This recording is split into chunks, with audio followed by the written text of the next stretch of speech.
When looking at water on the planet, water's everywhere. I mean, we use water in our daily lives, of course, but it's also very easily seen as you travel about on land masses. It's especially prevalent if you're on a sailing ship. When looking at the total quantity of water on the planet, about 97% of that water is salt water in the oceans and in the seas. However, the rest of the 3% is considered to be fresh water. And that's what we're talking about right now. Of that 3% that's left over, about 2.25% of that is locked up in icebergs, ice masses, and ice sheets, and glaciers. So that's not easily accessible for use by human society. Only about 0.75% is easily accessible fresh water that we can get and bring in and use, whether it's for drinking water or other purposes. Some of that's found in the soil, some of that's found in groundwater, some of that's found in lakes, some of that's found in streams. For now, in thinking about surface waters and talking about surface waters and those features, think about a mountain stream on its journey, maybe from the melting of a snowbank high in Colorado.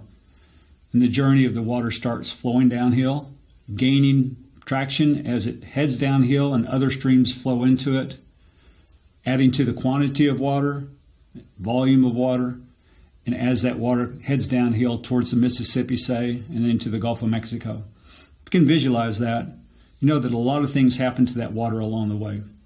That water can pick up nutrients, that water can pick up pollutants along the way, the water can pick up sediments along the way. So rivers and streams and creeks are one feature of surface water that are real easily visible to us. Maybe you've been to a lake, whether a natural lake or a man-made lake. Lakes are another type of water feature containing fresh water. Keep in mind that the water in a lake might differ than the water in a river for many reasons. One reason is that when water is not flowing, it has a tendency to do things differently than water that is flowing. Sometimes water table below ground intersects the surface of land, resulting in a spring.